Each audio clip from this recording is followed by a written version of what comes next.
خطبہ تقریر میں قرآن کریم کی مختلف صورتوں اور پاکیزہ مقامات سے تلاوت کا شرف حاصل کیا ہے۔ پھر سے عرض کرتا ہوں، اللہ رب العالمین سیدنا ابراہیم علیہ السلام کی عظمت کو بیان کرتا ہے۔ وَاذْكُرْ فِي الْكِتَابِ ابراہیم، یہ پیارے محمد صلی اللہ علیہ وسلم ابراہیم علیہ السلام کا ذکر بھی اس کتاب مبین میں شامل کر لیں۔ اِنَّهُ كَانَ صِدِّيقًا نَبِيًّا، بے شک ابراہیم صدیق ہیں اور نبی ہیں۔ حضرت سیدنا اسماعیل علیہ السلام کا تذکرہ خیر کرتے ہوئے اللہ پاک ارشاد فرماتا ہے سورہ مریم میں، وَاذْكُرْ فِي الْكِتَابِ اسماعیل، اے پیارے محبوب محمد صلی اللہ علیہ وسلم، آپ اس کتاب حکمت میں حضرت اسماعیل علیہ السلام کا ذکر پاک بھی شامل فرما لیں۔ اِنَّهُ كَانَ صَادِقَ الْوَعْدِ، کہ حضرت اسماعیل وعدے کے بڑے سچے تھے۔ وَاذْكُرْ فِي الْكِتَابِ ادریس، اے پیارے محبوب محمد صلی اللہ علیہ وآلہ وسلم، آپ ہمارے پاک باز بندے ادریس کا ذکر بھی اس کتاب مبین میں شامل فرما لیں۔ اِنَّهُ كَانَ صِدِّيقًا نَبِيًّا، یقیناً حضرت سیدنا ادریس علیہ السلام صدیق تھے اور نبی تھے۔ 20ویں پارے سورہ القصص میں حضرت سیدنا موسیٰ علیہ السلام، سیدنا ہارون علیہ السلام کا مفصل تذکرہ قرآن مجید کی زینت ہے۔ حضرت موسیٰ علیہ السلام بارگاہ الہی میں عرض کرتے ہیں، وَأَخِي ہارون، میرے بھائی جو ہارون ہے نا، اے پیارے اللہ، افصح منی لسانا، وہ زبان کے اعتبار سے مجھ سے، میری نسبت سے فصیح اللسان ہے، ان کو بات کرنے کا بڑا سلیقہ اور طریقہ تو نے عطا فرمایا۔ وہ افصح منی لسانا، وہ مجھ سے فصیح اللسان ہے۔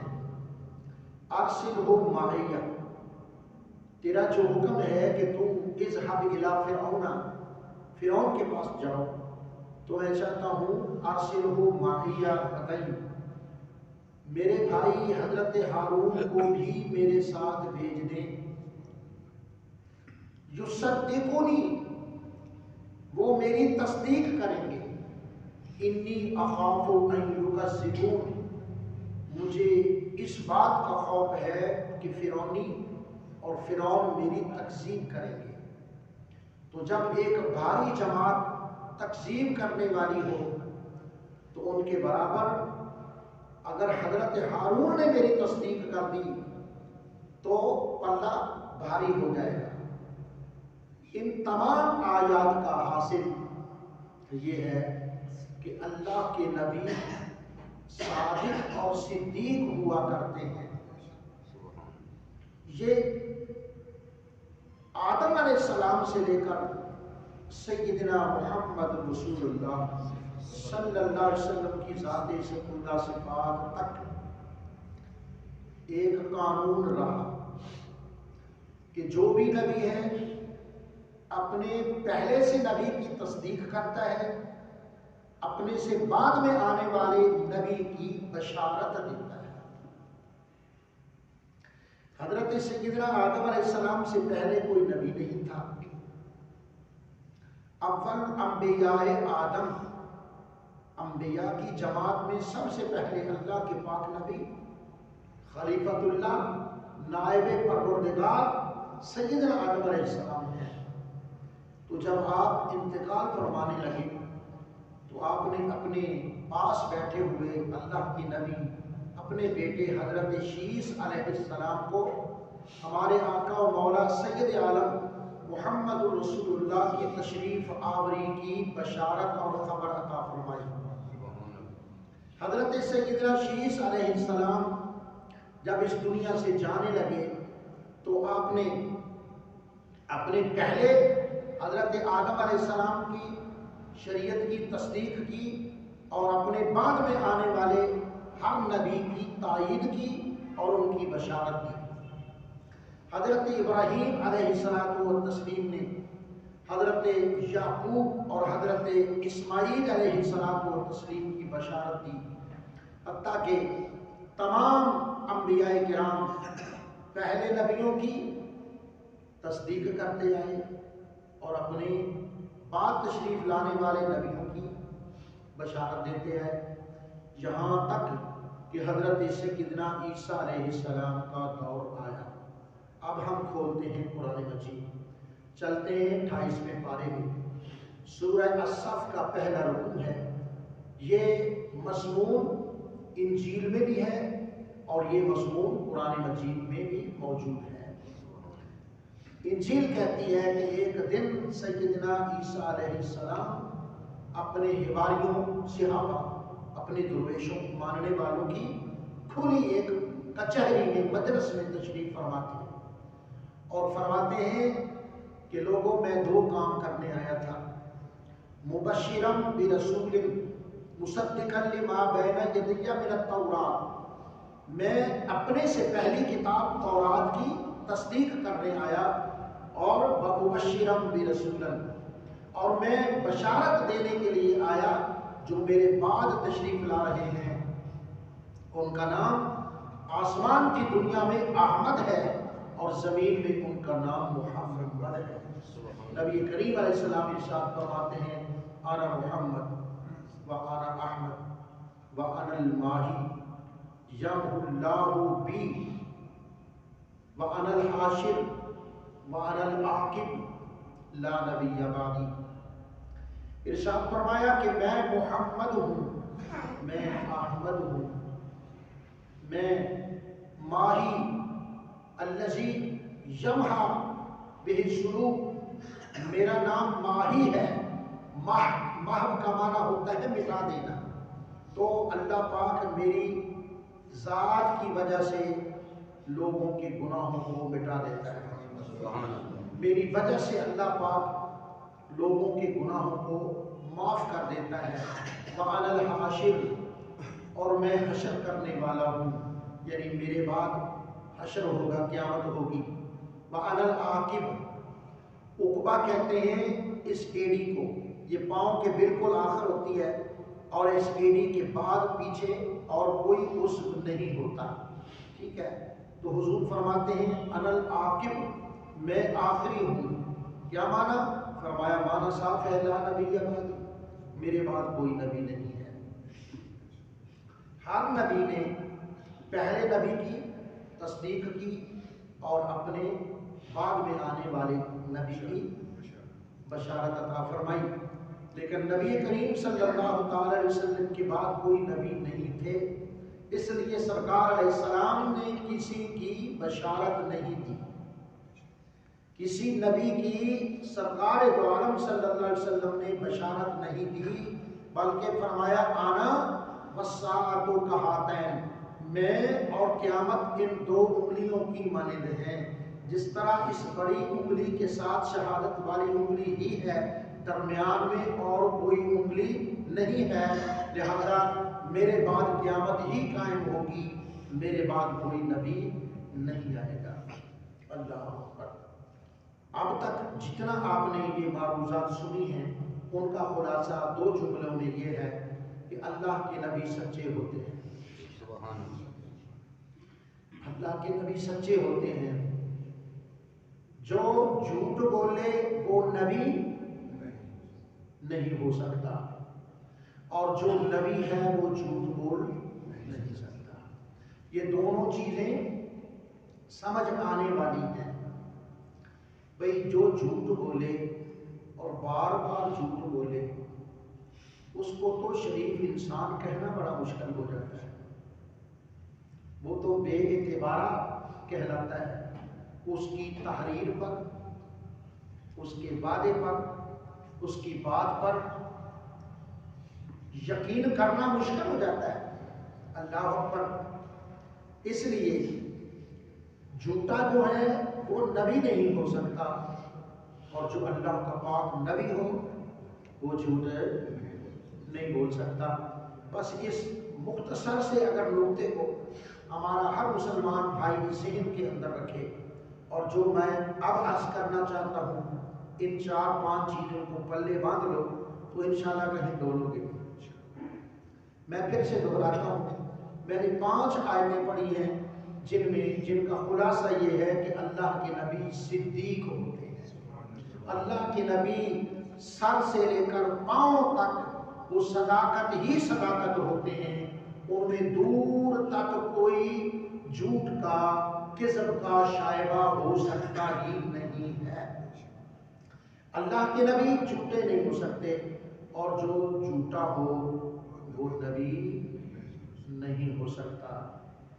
اب آئیے ہمارا جو مضمون پیچھے چل رہا ہے، اور اس پر الحمدللہ ایک کتاب شائع ہو چکی ہے، اور اہل محبت نے وہ کتاب لی ہے، اور کئی دوستوں نے ابھی رکھی ہوئی ہے، ابھی مطالعے کا شاید وقت نہیں آیا، اور کتنے لوگ ہیں جنہوں نے وہ مکمل کتاب کا مطالعہ کر لیا، اور مجھے انہوں نے فون کیا کہ جی آپ کی ساری باتیں الحمدللہ جی ہم نے بڑے ٹھنڈے دل سے پڑھی ہیں، بڑے غور سے ان کو دیکھا ہے، اور الحمدللہ انہوں نے محبت کے پیغام بھی بھیجے اور مبارک بھی پیش کی۔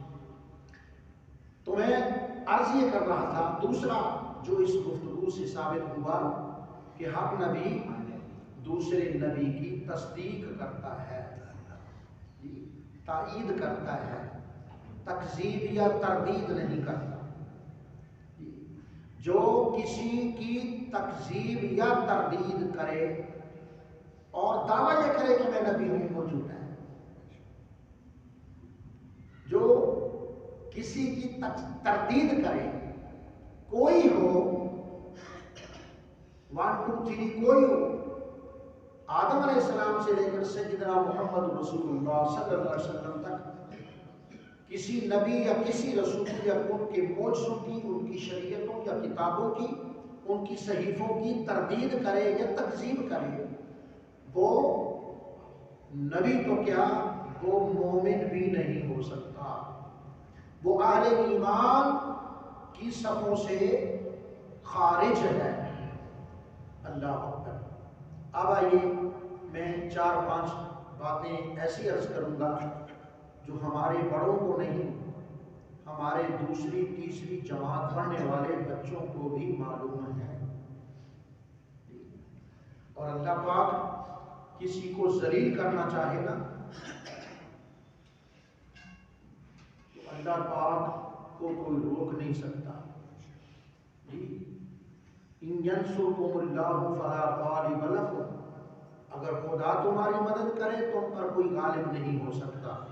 آگے فرمایا وَإِن يَحْزُنْكُمْ فَمَنْ ذَا الَّذِي يَنْصُرُكُم مِّن بَعْدِهِ، اور اگر خدا چاہے کہ میں اسے ذلیل کروں تو خدا تعالیٰ ذلیل کرے تو ہے کون جو خود اس کی مدد کرنے کے لیے کھڑا ہو جائے؟ کوئی اس کی پھر مدد نہیں کر سکتا۔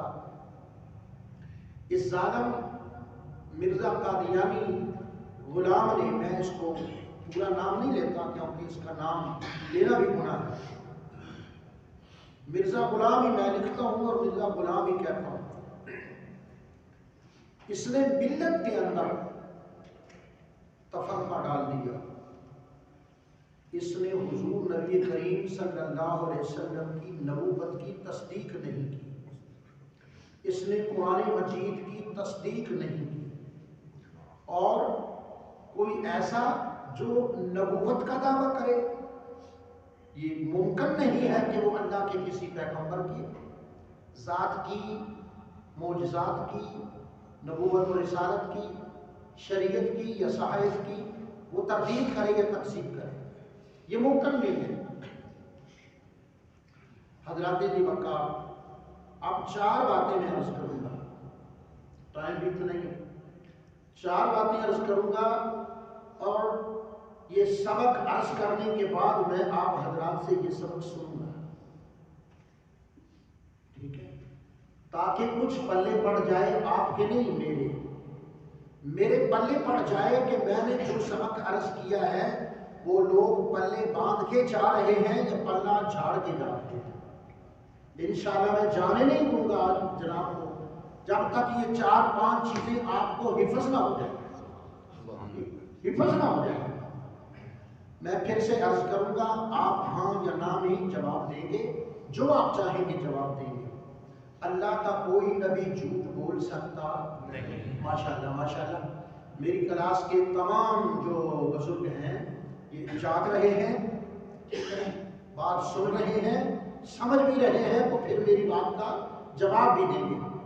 اللہ کا کوئی پیغمبر، کوئی رسول، کوئی نبی جھوٹ بول سکتا نہیں۔ اب مرزا قادیانی غلام نے یہ لکھا ہے، بہت ساری جگہ یہ لکھ حوالہ موجود ہے۔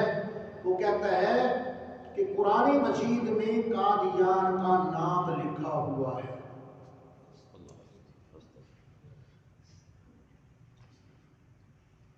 تو قرآن مجید شروع کس لفظ سے ہوتا ہے؟ با سے، بسم اللہ کے۔ جی بیٹا اس کو بند کر دے، بیٹا باہر جا کر سن لیں اور اس کو بند کر دیں۔ قرآن مجید کا آغاز، ابتدا ہوتی ہے بسم اللہ کی با سے، اور اس کا اختتام ہوتا ہے والناس کے سین پر۔ الحمدللہ، میں خدا کی اس نعمت پر کتنا شکر کروں، جتنا بھی شکر کر سکتا ہوں کروں، خدا کی اس نعمت کا شکر ادا نہیں ہو سکتا کہ زندگی میں یہ رمضان خدا کرے آئے اور میں تندرست رہوں۔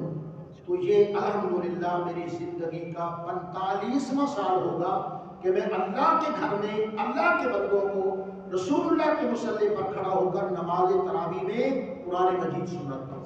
سبحان اللہ۔ میں صرف حافظ نہیں ہوں، میں کئی حفاظ کرام کا استاد بھی، اور ایسے حفاظ جو آگے پھر حفظ کروا رہے ہیں الحمدللہ۔ تو یوں کہو کہ نسباً بھی دادا ہوں اور ویسے بھی حفظ کے لحاظ سے بھی دادا حافظ ہوں۔ تو بھائی اللہ کے بندو، قادیان کا لفظ کسی نے کبھی قرآن میں پڑھا؟ وہ کہتا ہے کہ قرآن مجید کا لفظ قرآن میں موجود ہے۔ یہ اتنا صاف جھوٹ ہے، شکر ہے خدایا، اے مالک تیرا شکر ہے، ہمیں اور کچھ سمجھ نہ آئے تو یہ تو سمجھ ہے نا کہ اللہ کا نبی جھوٹ نہیں بولتا، اور جو جھوٹ بولتا ہے وہ اللہ کا نبی نہیں۔ بات نہیں سمجھ آئی؟ میں دوبارہ دہرا دیتا ہوں۔ وہ کہتا ہے قرآن مجید میں قادیان کا نام آیا، مثلا اگر آیا ہوتا تو 12 نمبر بتانے میں کیا حرج تھا؟ حضور اگر بالفرض آیا ہوتا تو سورت کا نام بتانے میں آخر حرج کیا تھا؟ پہلی منزل، دوسری، ساتویں منزل کا نام بتانے میں حرج کیا تھا؟ اور آیت کا نمبر بتانے میں حرج کیا تھا؟ جھوٹ تھا، مداری جھوٹ بولتا تھا، جھوٹ بول گیا کہ قرآن مجید کا قادیان کا نام قرآن مجید میں موجود ہے۔ قرآن مجید میں 1450 سال ہو چکے ہیں۔ اقرأ بسم ربک الذی خلق، قرآن مجید کی پہلی آیت کے نزول کو آج جمعے کے دن تک 1450 سال تقریباً ہو چکے ہیں۔ کسی مسلمان نے آج تک قادیان کا لفظ، یہ نام، یہ اسم قرآن مجید میں نہیں پڑھا۔ ہوتا تو کوئی پڑھتا۔ اس کا مطلب یہ ہے کہ یہ جھوٹی بڑ تھی، جو جھوٹ بولتا ہے وہ نبی نہیں ہو سکتا، اور نبی کبھی جھوٹ بول سکتا نہیں۔ بات سمجھ آ جانی چاہیے۔ دوسرا لکھا ہے، اب میں کتنی کتابوں کا حوالہ دوں، یعنی ایک کتاب نہیں، بڑی بڑی کتابوں میں یہ جھوٹ موجود ہے۔ دوسری بات یہ ہے کہ وہ کہتا ہے اذا مت فی المکہ او مدینہ، یاد رکھو وہ کہتا ہے قادیان میں بیٹھ کر، یعنی 1908 میں تو وہ مر گیا، 1908 سے پہلے اپنے لوگوں کو، بے وقوفوں کو جمع کر کے کہتا ہے اللہ نے مجھ پر وحی کر دی ہے۔ اچھا، واحد ہو گئی جناب پر، ذرا جلدی جلدی ہمیں بات سنا دیں۔ وہ کہتا ہے واحد یہ نازل ہوئی ہے اذا مت فی مکہ او فی المدینہ، جب اللہ پاک فرماتا ہے اے مرزا قادیانی تو جب مرے گا نا یا پھر مکے میں مرے گا یا پھر مدینے میں مرے گا۔ ساری دنیا جانتی ہے کہ مرزا قادیانی سعودی عرب پوری زندگی میں نہیں گیا تھا، حج کرنے نہیں گیا۔ آخر ہندوستان سے ہندی مسلمان جاتے تھے حج کرنے کے نہیں؟ آج جاتے ہیں یا نہیں؟ دنیا کے پرلے کونوں سے بھی جاتے ہیں یا نہیں؟ کسی نے کہا او مرزا لوگ تو حج کرنے جاتے ہیں، تو حج کیوں نہیں کرتا؟ وہ کہتا ہے مجھے خوف ہے مسلمان مجھے مار نہ دیں، مجھے خوف ہے مسلمان مجھے مار نہ دیں۔ یہ تو ہے اس کی کیفیت اور اس کی حیثیت اور اس کا معاملہ اور اس کا دل اور اس کا ضمیر۔ اللہ پاک نبیوں کی شان بیان نہیں کرتا، اللہ ولیوں کی شان بیان کرتا ہے۔ یا اللہ تیرے ولیوں کی کیا شان ہے؟ فرمایا نبیوں کی بات تو کرو بعد میں، میرے ولیوں کا شان سنو۔ الا ان اولیاء اللہ لا خوف علیہم ولا هم يحزنون، جو اللہ کے سچے یار ہوتے ہیں ان کو زمانے کا نہ خوف ہوتا ہے نہ کسی آنے والے حادثے کا خطرہ۔ سبحان اللہ سبحان اللہ۔ بات سمجھا گئی؟ جناب حج کیوں نہیں کرنے جاتے؟ مجھے مسلمانوں سے ڈر آتا ہے، مسلمانوں سے ڈر آتا ہے۔ گیا ہی نہیں مکے میں تو پھر اسرائیل پار مار کے قادیان سے مکے لے جاتا اور وہاں اس کی روح نکالتا۔ جھوٹا تھا کہ خدا نے وعدہ کیا تو مکے میں مرے گا یا مدینے میں مرے گا، خدا نے پتا اس کو مارا کہاں۔ اب میں سٹیج رسول اللہ پر بیٹھا ہوں، میں یہ کہہ نہیں سکتا کہ وہ کہاں مرا۔ وہ پاکیزگی کی حالت میں نہیں مرا، وہ پلید جگہ مرا، اپنے پخانے میں گر کر مرا، اور اس کو لے کر قادیان، لاہور سے قادیان لے جایا گیا۔ تو جی دو چیزیں سمجھ آ گئی ہیں آپ کو کہ اس نے کہا قادیان کا لفظ قرآن مجید میں لکھا ہوا ہے، تو بولو لکھا ہوا ہے؟ تو جھوٹ بولا، جو جھوٹ بولے وہ نبی نہیں ہو سکتا، اور جو نبی ہو وہ جھوٹ نہیں بولتا۔ ایک جھوٹ، اور دوسرا اس کا جھوٹ یہ ہے کہ کہتا ہے اللہ پاک نے مجھ سے وعدہ کیا کہ مرزا جب تو مرے گا نا یا مکے میں مرے گا یا پھر مدینے میں مرے گا، تو یہ جھوٹا تھا، اس کی وحی بھی جھوٹی تھی۔ عجب بات ہے، یوسف علیہ السلام پر فرشتہ آئے تو عبرانی زبان میں وحی لے کر آئے، حضرت ابراہیم علیہ السلام پر آئے سریانی زبان میں وحی لے کر آئے، حضرت محمد مصطفیٰ عربی تھے صلی اللہ علیہ وسلم، آپ پر حضرت جبرائیل وحی لائیں تو عربی میں وحی لائیں۔ یہ عجیب ہندی نبی تھا کہ خود تو پنجابی تھا اور وحی انگریزی زبان میں نازل ہوتی تھی،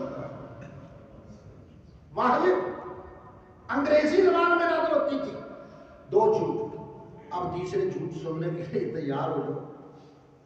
وہ کہتا ہے اب میں ان بچوں سے مخاطب ہوں، یہ چھوٹے بچے جو پیچھے بیٹھے ہوئے ہیں، دوسری تیسری جماعت میں پڑھتے ہیں، ان سے اگر استاد جی سوال کریں کہ بیٹا حضور نبی کریم صلی اللہ علیہ وسلم جب پیدا ہوئے تو آپ کے والد محترم زندہ تھے یا فوت ہو چکے تھے، تو اس کا کیا جواب ہے؟ جی بیٹا فوت ہو چکے تھے۔ جی بیٹا آپ بتائیں، فوت ہو چکے تھے۔ جی بیٹا آپ بتاؤ، فوت ہو چکے تھے۔ لو جی اس مرزا قادیانی کو اس کے ماننے والے کہتے ہیں مالک التحریر، تحریر کا بادشاہ، تحریر کا بادشاہ۔ اور کئی جگہ لکھا ہے سلطان القلم، بھائی قلم کا دھن، قلم کا بادشاہ۔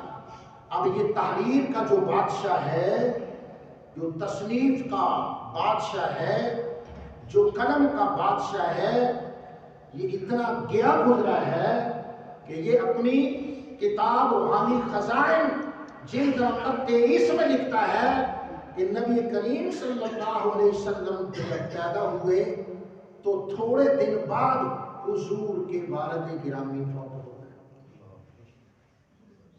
یہ سچ ہے؟ جی بولو بولو، یہ جھوٹ ہے؟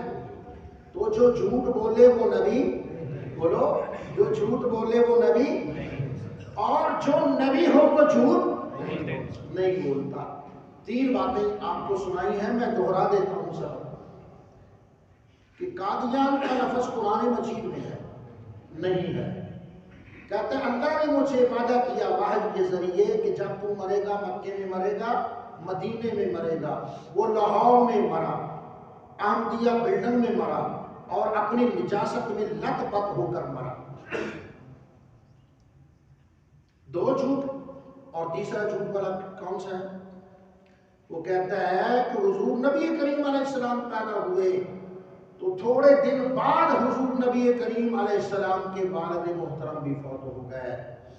پتہ ہے نبی کریم صلی اللہ تعالی علیہ وسلم کی ولادت باسعادت سے پہلے 2 ماہ، بولو 2 ماہ نبی کریم علیہ السلام کے والد محترم فوت ہوئے، اور یہ غالباً عام الفیل تھا۔ الم تر کیف فعل ربک باصحاب الفیل، جب ابرہ بادشاہ کعبے کو گرانے کے لیے یہاں وادی محصر، حجاج جانتے ہیں وادی محصر، وہاں سے گزرے نا حجاج، تو نبی پاک صلی اللہ علیہ وسلم نے فرمایا اے میرے صحابی یہاں سے سواریاں تیز کر کے گزرو۔ یا رسول اللہ کیوں؟ فرمایا یہ وادی محصر وہ ہے جہاں اللہ پاک نے اصحاب فیل پر پتھر برسائے اور وہ خاک ہو گئے، وہ تباہ و برباد ہو گئے۔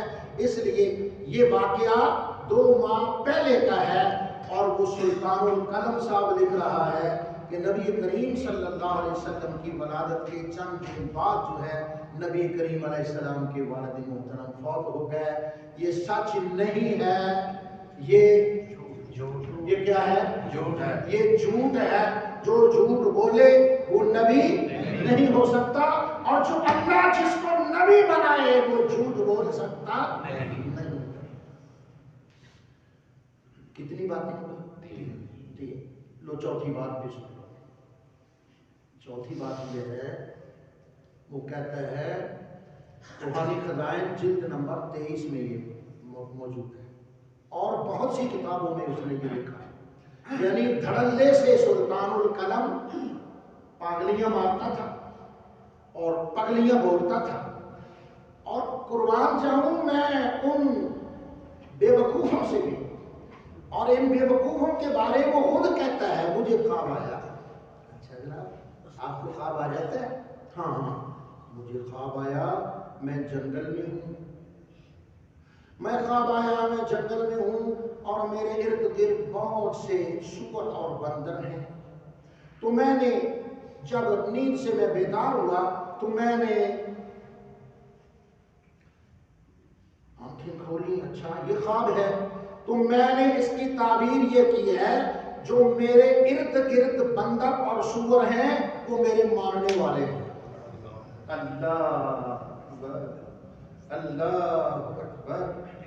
جی جو وہ کہہ رہا ہے اپنے ماننے والوں کو، انہوں نے یہ نہیں کہا سلطان القلم کو عقل کی مارو، ان ناخن لو عقل کے۔ نبی پاک صلی اللہ علیہ وسلم کی ولادت سے 2 مہینے پہلے، اور کچھ روایات میں 2.5 مہینے پہلے حضور کے والد محترم کا انتقال، اور آپ کہتے ہیں سرکار کی پیدائش سے کچھ دن بعد حضور کے والد محترم کو عقل کی کرو، لیکن وہ سلطان تھا، وہ شیطان، سلطان شیطان تھا، اس کو کون روکتا؟ اصحاب طاغوت، وہ جو کہہ دیتا ہے آمنا وصدقنا، وہ ٹھیک ہی ٹھیک۔ 3 باتیں، چوتھی بات سن لو۔ وہ کہتا ہے نبی کریم صلی اللہ علیہ وسلم کے ہاں یعنی آپ کے گھر میں آپ کی ازواج مطہرات سے اللہ پاک نے 11 بیٹے دیے. کتنے بیٹے دیے؟ حضرت قاسم جن کے نام پر حضور کی کنیت ہے ابو القاسم. درود تاج میں سنتے ہو نا ابو القاسم محمد بن عبداللہ نور من نور اللہ. حضور فرماتے ہیں میرے نام پر اپنے نام رکھا کرو ولا تقنوا بکنیتی، میری کنیت کے ساتھ تم اپنی کنیت نہ رکھنا، تمہارے نام ہونے چاہیے محمد، محمد علی، محمد نواز، محمد شریف، محمد کریم، محمد اشرف، محمد انور. جی تمہارے نام کے ساتھ محمد تم نام رکھا کرو، لیکن میں محمد کی کنیت ابو القاسم کے ساتھ پوری امت میں کسی کی کنیت ابو القاسم نہیں ہو سکتی، کیونکہ سرکار نے منع کر دیا ہے. جی اس بیٹے کے نام پر ابو القاسم، دوسرا بیٹا سرکار کا عبداللہ. انہی دونوں کا نام سانجا بھی نام ہے طیب و طاہر. اور تیسرے بیٹے سرکار علیہ السلام کے تھے حضرت ابراہیم، جو سیدہ ماریہ قبطیہ سے اللہ پاک نے عطا فرمائے. تو حضور کی صاحبزادیاں ہیں بولو 4، حضرت زینب، رقیہ، ام کلثوم اور سیدہ فاطمہ النساء رضی اللہ تعالی عنہا. وہ کیا کہہ رہا ہے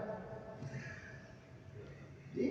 یہ سلطان القلم ہے، یہ لکھاری ہے، لکھاری دنیا کے لکھاریوں کا بادشاہ ہے. اور سورسا اتنی کوئی نہیں، ہمارے ان چھوٹے پرائمری پڑھنے والے بچوں کو علم ہے کہ نبی کریم علیہ السلام کی یہ اولاد نہیں تھی جو وہ گن رہا تھا. وہ کہتا ہے 11 بار بیٹے نبی پاک صلی اللہ علیہ وسلم کے پیدا ہوئے اور بچپن میں وہ 11 کی 11 فوت ہو گئے. یہ تو ٹھیک ہے کہ فوت ہو گئے، لیکن اس سلطان القلم کی قبر پر کون جا کر جوتے مارے گا کہ 11 نہیں تھے؟ یہ جھوٹ ہے، جو جھوٹ بولے وہ اللہ کا نبی نہیں ہو سکتا. اور جس کو اللہ پاک نے نبوت کا تاج عطا کیا ہو وہ اپنی نبوت کے ہوتے ہوئے جھوٹ نہیں بول سکتا. آپ یہ 4 باتیں ضرور یاد رکھیں گے.